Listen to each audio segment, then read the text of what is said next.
ज़्यादा से ज़्यादा पार्टियों को देश में हम लोग एकजुट करें और मिल करके सब लोग काम करेंगे। देश के इतिहास को बदलने के चक्कर में लोग काम क्या हो रहा है, खाली प्रचार ही हो रहा है। मोदी जी का मुकाबला करने की किसी में क्षमता वगैरह है नहीं।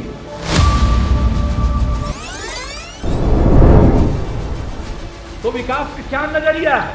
क्या नजरिया है? हर जगह जाकर बोल देने से काम नहीं चलेगा। लाल किले का सपना सपना ही रह जाएगा।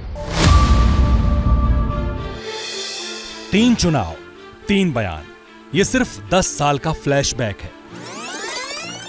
नीतीश कुमार का 4 दशक का राजनीतिक सफर ऐसे ही कई यूटर्न से भरा हुआ है। सिर्फ प्रधानमंत्री नरेंद्र मोदी ही नहीं, बल्कि हर वो राजनीतिक किरदार जो नीतीश के साथ जुड़ा, उसके साथ नीतीश ने यही किया।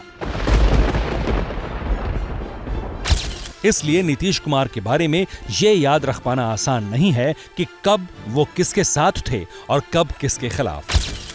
तो नीतीश कुमार के अतीत के उन पन्नों को पलटें, उससे पहले बात उनकी मौजूदा सियासत की और 2024 के चुनाव में उनकी भूमिका की। एक चीज हम बता देते हैं, अपने बारे में बता देते हैं, हमको नहीं बनना है, ये अच्छी तरह जान लीजिए। हम सबको खाली एकजुट करने में लगे, अपने लिए हमको नहीं कुछ चाहिए। पिछले कुछ महीनों में एक नहीं कई बार नीतीश कुमार कैमरे के सामने ये कह चुके हैं कि वो न प्रधानमंत्री पद के दावेदार हैं, न संयुक्त विपक्ष का चेहरा।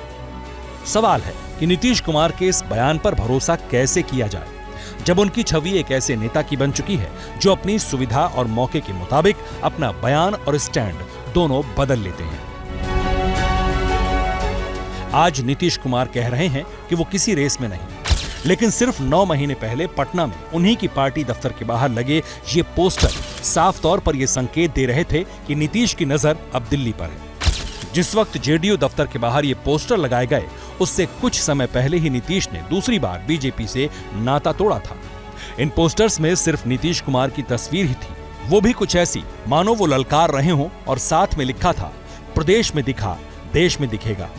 ऐसे कुल 7 पोस्टर्स लगाए गए थे, जिनमें अलग अलग स्लोगन्स लिखे हुए थे। इसके कुछ समय बाद ही नीतीश का मिशन 2024 शुरू हो गया। जल्दी से जल्दी फैसला करिए और हम लोग को बुला करके बात कर लीजिए कि कहां और किनके साथ एकजुट होकर के अगला चुनाव लड़ना है। हम इंतजार कर रहे हैं। अप्रैल में जब नीतीश ने विपक्षी पार्टियों के नेताओं से मिलना शुरू किया, तभी उनके नए सहयोगी आरजेडी के दफ्तर के पास ये पोस्टर नजर आया, जिसमें राहुल गांधी से लेकर ममता बनर्जी और पवार से लेकर केजरीवाल तक की खड़े हुए तस्वीर लगी थी और नीतीश कुमार को उनके बीच एक सिंहासन पर बैठे दिखाया गया। साथ में लिखा था, 2024 प्रधानमंत्री नीतीश कुमार हैं। इसी तरह पिछले महीने जेडीयू प्रदेश कार्यालय में यह पोस्टर नजर आया। इसमें संसद के साथ नीतीश का बड़ा कटआउट था और उस पर लिखा था, 2024 आ रही है जनता की सरकार। हालांकि ये पोस्टर जेडीयू के आंध्र प्रदेश उपाध्यक्ष की तरफ से लगाया गया और जेडीयू की तरफ से सफाई दी गई कि ये सिर्फ कार्यकर्ताओं का उत्साह है। लेकिन लगातार इस तरह के पोस्टर्स का सामने आना और 2024 चुनाव से पहले नीतीश का अचानक बीजेपी से गठबंधन तोड़ने का फैसला क्या सिर्फ एक संयोग भर है? नीतीश कुमार की राजनीति के बारे में एक बात जरूर कहा जाता है कि उनके मन में क्या है ये कोई नहीं जानता है। ऐसे में नीतीश कुमार खुद के बारे में जो बता रहे हैं, क्या वो सच है या फिर उनके समर्थक बार बार उन्हें प्रधानमंत्री पद का दावेदार बताने की कोशिश कर रहे हैं, वो सच है। लेकिन ऐसे में एक बात तो सामने है कि 2024 की दौड़ में नीतीश कुमार विपक्षी एकता करने के नाम पर बड़ा चेहरा बनकर उभरे हैं। 2019 के चुनाव से पहले नीतीश कुमार ने ही कहा था कि प्रधानमंत्री पद के लिए मोदी का मुकाबला करने की क्षमता किसी में नहीं है और अब वो खुद प्रधानमंत्री मोदी के खिलाफ फौज इकट्ठा करने में लगे हैं। पिछले 3 महीनों में वो हर बड़ी विपक्षी पार्टी के मुखिया से मिल चुके हैं। इनमें कांग्रेस के पूर्व अध्यक्ष राहुल गांधी से लेकर बंगाल की मुख्यमंत्री ममता बनर्जी, दिल्ली के मुख्यमंत्री अरविंद केजरीवाल, एनसीपी अध्यक्ष शरद पवार, महाराष्ट्र के पूर्व सीएम उद्धव ठाकरे, झारखंड के सीएम हेमंत सोरेन और समाजवादी पार्टी के मुखिया अखिलेश यादव तक शामिल हैं। मोदी के खिलाफ मोर्चेबंदी की नीतीश की इन कोशिशों को सभी दलों का खासा समर्थन भी मिला। हम तो नीतीश जी को यही रिक्वेस्ट किया है कि नीतीश जी देखिए, जयप्रकाश जी का जब मूवमेंट हुआ था बिहार से हुआ था, हम तो पहले से आप लोगों को कह चुका कि हमारा इसमें कोई ऐतराज़ नहीं है। हम चाहते हैं बीजेपी जीरो बन जाए, तो एक साथ में मिलके हम लोग चलेंगे। हमारा कोई पर्सनल ईगो का कोई बात नहीं है। विपक्ष को एकजुट करने की कोशिशों की तुलना जेपी आंदोलन से करके ममता ने नीतीश का कद और बढ़ा दिया। 1974 में तत्कालीन प्रधानमंत्री इंदिरा गांधी के खिलाफ बढ़ते गुस्से को आंदोलन की शक्ल देने का काम जयप्रकाश नारायण ने किया था। तब बिहार से इस आंदोलन की शुरुआत हुई थी और इसके साथ ही शुरू हुआ था नीतीश कुमार का राजनीतिक सफर।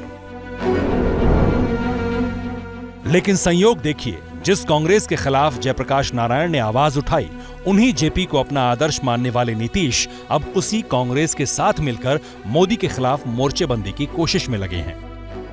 जल्दी से जल्दी फैसला करिए और हम लोग को बुला करके बात कर लीजिए कि कहां और किनके साथ एकजुट होकर के अगला चुनाव लड़ना है। कभी कभी प्यार में एक समस्या होती है, प्यार में समस्या होती है और तेजस्वी जी ये जानते हैं। प्यार में समस्या ये होती है कि पहले कौन कहेगा आई लव यू। जेपी के चेले कांग्रेस के गोद में खेल रहे हैं, यही तो बदलाव है।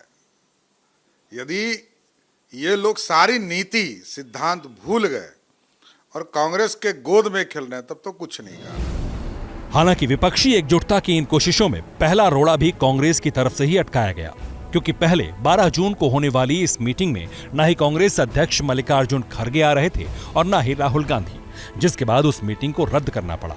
अब नई तारीख 23 जून तय की गई है। सभी दलों की सहमति प्राप्त हो गई है। कांग्रेस पार्टी से श्री मल्लिकार्जुन खड़गे जी और श्री राहुल गांधी जी ने सहमति दी है। मुझे विश्वास है कि ये पटना की मीटिंग एक नई डायरेक्शन देगी और लोग जहाँ परिवर्तन चाहते हैं, चेंज चाहते हैं, ये लोगों की आकांक्षा पूरी करने के लिए वहाँ हम सिंसियरली कोशिश करेंगे। दावा है पटना में होने वाली विपक्ष की इस महा मीटिंग में 14 दलों के नेता शामिल होंगे। इनमें कांग्रेस के मल्लिकार्जुन खड़गे और राहुल गांधी के अलावा टीएमसी की ममता बनर्जी, शिवसेना उद्धव गुट के अध्यक्ष उद्धव ठाकरे, एनसीपी के शरद पवार, आम आदमी पार्टी के अध्यक्ष केजरीवाल, झारखंड मुक्ति मोर्चा के हेमंत सोरेन, डीएमके के स्टालिन, समाजवादी पार्टी के अखिलेश यादव, सीपीएम के सीताराम येचुरी, सीपीआई के डी राजा और सीपीआई एमएल के दीपांकर भट्टाचार्य शामिल होंगे। मैं चुनौती देता हूं नीतीश बाबू को, यदि हिम्मत है तो 14 में किसी को मुख्य प्रधानमंत्री का घोषित करके दिखाइए। हिम्मत है तो। यह सब सिर्फ नाटक है। 77 में किसका चेहरा था? 77 में सरकार बदल गई, इंदिरा गांधी हार गई, उस समय चेहरा किसका था? बिना चेहरे के ही चुनाव हुआ था। इसलिए बैठेंगे लोग, अभी यहाँ बैठ रहे हैं, बात होने वाली है, क्या लोग तय करते हैं देखा जाए। इसमें कोई दो राय नहीं कि अलग अलग विचारधारा और एक दूसरे के खिलाफ लड़ने वाले विपक्षी दलों को एक मंच पर लाकर नीतीश ने एक बड़ी कामयाबी हासिल की है। लेकिन असली चुनौती उस चेहरे के चुनाव की है जो इस पूरी कवायद का नेतृत्व करेगा। दरअसल नीतीश कुमार का फॉर्मूला 1 अगेंस्ट 1 का है, यानी बीजेपी के उम्मीदवार के खिलाफ विपक्षी गठबंधन का एक ही उम्मीदवार मैदान में उतारा जाएगा।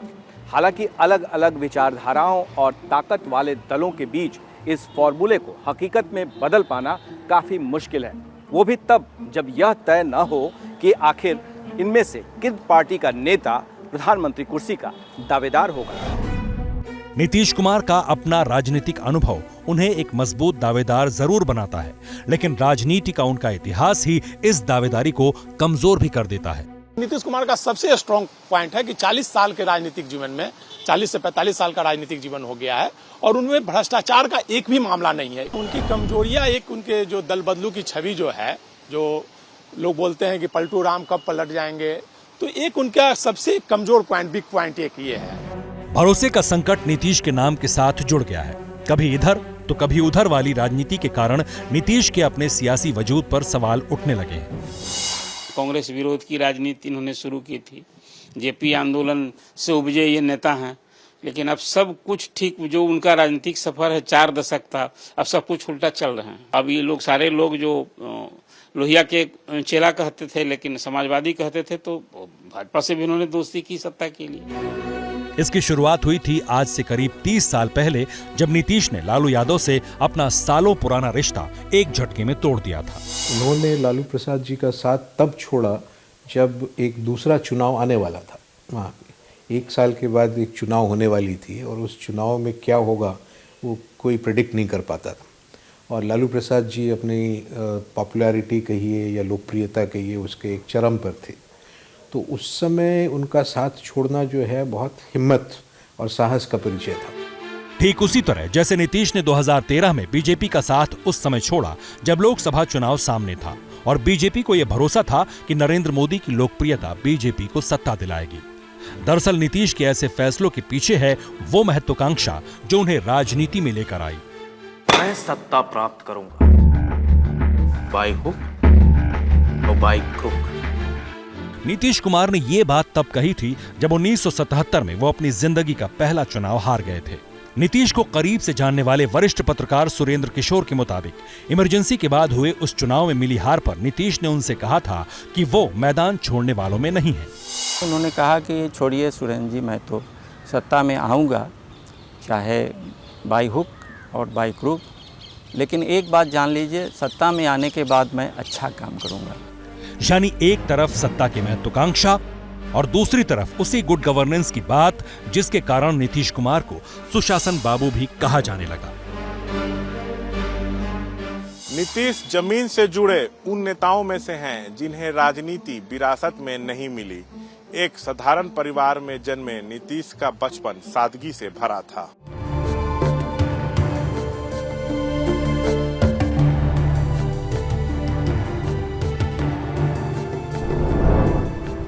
बिहार में बख्तियारपुर के पास कल्याण बिगहा के इसी मकान में नीतीश कुमार का जन्म हुआ।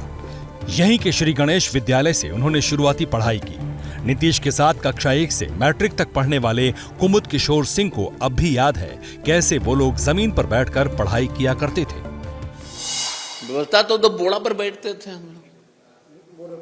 हाँ, बोड़े पर बैठना जी, साथ ही बैठते थे सर। आपको अथी उसके बाद फिर बेंच ऊंच आया, प्रोग्रेस हुआ, फिर धीरे धीरे 5वां क्लास तक हम लोग टेबल तक पढ़े। सरकारी स्कूल में पढ़ते हुए भी नीतीश पढ़ाई पर पूरा ध्यान देते थे। वो क्लास के सबसे होनहार छात्र थे, इसलिए नीतीश के पिता पटना के कॉलेजिएट स्कूल में उनका एडमिशन करवाना चाहते थे। तब श्री गणेश विद्यालय में नीतीश के टीचर रहे इंद्रासन सिंह एडमिशन के लिए उन्हें पटना लेकर गए थे। कोई बड़े लोग थे, उनका हो गया और इनका नहीं हुआ। क्यों? ये इसलिए कि टाई पहन करके नहीं आया था। बख्तियारपुर के बाद नीतीश पटना पहुंचे। यहां उन्होंने बिहार कॉलेज ऑफ इंजीनियरिंग से मैकेनिकल इंजीनियरिंग की डिग्री हासिल की। इसी दौरान वो छात्र राजनीति में सक्रिय हुए और तभी वो लालू यादव के संपर्क में आए। Lalu ji Patna university students union का चुनाव लड़ रहे थे। हम इंजीनियरिंग कॉलेज में थे, हमारे यहाँ 500 स्टूडेंट थे और हमारे इंजीनियरिंग कॉलेज का कैंडिडेट था उनके खिलाफ सबसे जो 500 थे स्टूडेंट, उसमें से 450 वोट लालू जी को दिलवाया। जल्द ही नीतीश और लालू की जोड़ी बन गई। पढ़ाई के बाद नीतीश ने कुछ दिनों नौकरी भी की, लेकिन राजनीति ज्यादा रास आने लगी। 1985 में नीतीश ने पहला विधानसभा चुनाव जीता। उस दौर में उनके साथ रहे शिवानंद तिवारी बताते हैं कि नीतीश की राजनीतिक समझ गजब की थी। आदमी तेज है, समझदारी है, बात को रखने का जो पॉलिटिक्स में होता है कि हाँ भाई किसी बात को कैसे रखा जाए। हम लोग लोहिया विचार मंच का सम्मेलन कर रहे थे ब्रजकिशोर मेमोरियल हॉल में, तो उसमें पॉलिटिकल रेजोल्यूशन नीतीश ने ही पेश किया था। ये वही दौर था जब वीपी सिंह केंद्र की राजनीति में तेजी से उभर रहे थे। जिस तरह आज नीतीश कुमार केंद्र में मोदी सरकार के खिलाफ लामबंदी कर रहे हैं, ठीक उसी तरह वीपी सिंह भी राजीव गांधी सरकार के खिलाफ में विपक्ष को एक कर रहे थे। 1989 में वीपी सिंह की जब सरकार बनी तो जनता दल के टिकट पर पहली बार नीतीश कुमार लोकसभा पहुंचे और वीपी सरकार में मंत्री भी बन गए। 1990 में लालू यादव बिहार के मुख्यमंत्री बन गए, जिसमें नीतीश की भी बड़ी भूमिका रही। इस बात का एहसास नीतीश ने 3 साल पहले भरी विधानसभा में जताया था। इसके पिता को किसने बनवाया था? विधायक दल का नेता, ये पता है? मंडल की सियासत कर लालू ने खुद को बिहार में पिछड़ों और गरीबों के नेता के तौर पर स्थापित करना शुरू कर दिया। लेकिन वीपी सिंह की सरकार गिरने के बाद नीतीश न केंद्र की राजनीति में रहे न राज्य की। तभी लालू से उनके मतभेद शुरू हुए। विभिन्न कारणों से जो लोग नाराज हुए लालू यादव से, वो इकट्ठा हो गए। उन्होंने नीतीश को अपना आगे का मोहरा बना लिया और नीतीश के दिमाग में भी आ गया कि सपना हम बन सकते हैं। तो मैं मनाने के लिए गया नीतीश जी को। नीतीश ने हमसे पूछा कि भाई बोलो, बहुत लटपट कर रहे हो, घुसुर फुसुर कर रहे हो। मैंने उनका इशारा था कि तुम लालू यादव से बहुत इधर उधर बतिया रहे हो, तो क्या करोगे? हम कहा नीतीश ऐसा क्यों बोलते हो, हम तो तुम्हारे साथ हैं, साथ रहेंगे, तुमको छोड़कर कहाँ जाएंगे। नहीं, तुम बहुत गड़बड़ कर रहे हो, तुम्हारी यही स्थिति रही तो सड़क पर रहोगे। मुझे गुस्सा आ गया। तो हमने कहा अच्छा तो सड़क पर ला देना, आप सड़क पर परिस्थिति ला दे, चाहे तुम ला दो, जो हो। आवाज़ से हमारा और आपका रिश्ता अलग हुआ, जिस भाषा का आप इस्तेमाल कर रहे हैं। आखिरकार नीतीश ने लालू को छोड़ जॉर्ज फर्नांडिस की अध्यक्षता में समता पार्टी बनाई। इसके बाद ही शुरू हुआ नीतीश और बीजेपी की दोस्ती का पहला चैप्टर। 1995 के बाद जो रिजल्ट आया उसमें हमने देखा कि वोट का बिखराव जबरदस्त तौर पर हुआ। तो उस वोट के बिखराव को रोकने के लिए और एक विकल्प तैयार करने के लिए समता पार्टी और भारतीय जनता पार्टी के बीच में सीटों का तालमेल हुआ। इस तरह से विचारों की राजनीति करने का दावा करने वाले नीतीश कुमार भी वोटों की राजनीति में कूद पड़े। अगड़ों और पिछड़ों का कॉम्बिनेशन बनाकर साल 2000 में नीतीश पहली बार बिहार के मुख्यमंत्री बने। ऐसे मुख्यमंत्री के रूप में अपने कर्तव्यों के उचित निर्वहन के लिए ऐसा करना अपेक्षित हो। अन्य अवस्था में मैं नीतीश कुमार सत्यनिष्ठा से नीतीश के पास बहुमत नहीं था। लालू ने कांग्रेस का साथ लेकर खेल कर दिया। नीतीश को सिर्फ 7 दिन में इस्तीफा देना पड़ा। इसके बाद लालू से सत्ता छीनने के लिए नीतीश बीजेपी के साथ चिपक गए।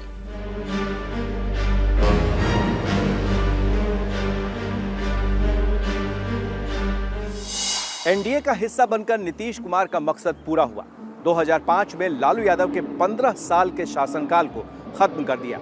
1996 से लेकर 2013 तक नीतीश और बीजेपी की गठजोड़ बनी रही। लेकिन जैसे ही मोदी का नाम प्रधानमंत्री पद के लिए आगे किया गया, नीतीश कुमार को गुजरात का 2002 का दंगा याद आ गया। अब जरा बताइए कि गुजरात में क्या हुआ था? जो 2002 में गुजरात में हुआ या उसके बाद हुआ, तो किनकी क्या भूमिका ही बताने की जरूरत है। वो क्या था? न्याय का राज था। एनडीए से अलग होने के बाद नीतीश ने कई बार ये मुद्दा उठाया, जिस पर पलटवार करते हुए बीजेपी ने उन्हें उनका 2003 का बयान याद दिलाया। अब गुजरात की बाहर एक अलग छवि, खास करके नरेंद्र भाई मोदी जी की एक अलग छवि प्रचारित की जाती है, लेकिन जो कुछ भी गुजरात में हो रहा है उसका उतना प्रचार नहीं होता है जितना प्रचार होना चाहिए। वैसे मुझको पूरी उम्मीद है बहुत दिन गुजरात के दायरे में सिमट कर नरेंद्र भाई नहीं रहेंगे, देश को इनकी सेवाएं मिलेंगी। हालांकि 2003 में मोदी की तारीफ कर रहे नीतीश ने 2005 से ही उनसे दूरी बनानी शुरू कर दी थी। इसकी बड़ी वजह थी अति पिछड़ों के साथ साथ बिहार के मुस्लिम वोटों पर नजर, यानी बीजेपी के नाम पर सवर्ण साथ रहे और मोदी से दूरी बनाकर मुस्लिमों का भी साथ मिला। जातियों के जाल में फंसे बिहार में सत्ता में बने रहने के लिए बीजेपी को भी नीतीश की जरूरत थी, इसलिए ये फॉर्मूला चलता रहा। 2013 में बीजेपी का साथ छोड़कर नीतीश कुमार एक बार फिर समाजवादी हो गए। जिस लालू यादव से लड़ते रहे उनके साथ उन्होंने महागठबंधन बना लिया और सत्ता पर फिर से काबिज हो गए, यानी सीएम बन गए। लेकिन 2 साल बाद ही नीतीश कुमार को अपनी छवि की चिंता सताने लगी और हुआ ये कि तेजस्वी यादव पर भ्रष्टाचार के आरोप लगे और फिर नीतीश ने लालू का साथ छोड़ दिया और बीजेपी के समर्थन से एक बार फिर मुख्यमंत्री बन गए। 2017 से 2022 तक नीतीश के निशाने पर एक बार फिर लालू और उनका परिवार था। कहीं एक स्कूल बनाया था? अगर पढ़ना चाहते हो तो अपने बाप से पूछो, अपने माता से पूछो कि कहीं कोई स्कूल था, कहीं कोई स्कूल बन रहा था, कहीं कोई कॉलेज बना था, जरा पूछ लो। राज करने का मौका मिला, राज करके ग्रहण करते रहे और अंदर चले गए तो पत्नी को बैठा दिया गद्दी पर। अब वही लालू और उनके बेटे तेजस्वी यादव फिर से नीतीश के साथ हैं और जिस तरह से कभी लालू से सत्ता छीनने के लिए नीतीश ने बीजेपी का साथ लिया, उसी तरह अब केंद्र की मोदी सरकार को हटाने के लिए वो सारे मोदी विरोधियों को इकट्ठा कर रहे हैं। सवाल है कि नीतीश क्या इस बार भी अपने मकसद में कामयाब हो पाएंगे या फिर 2024 के बाद फिर से पलट जाएंगे।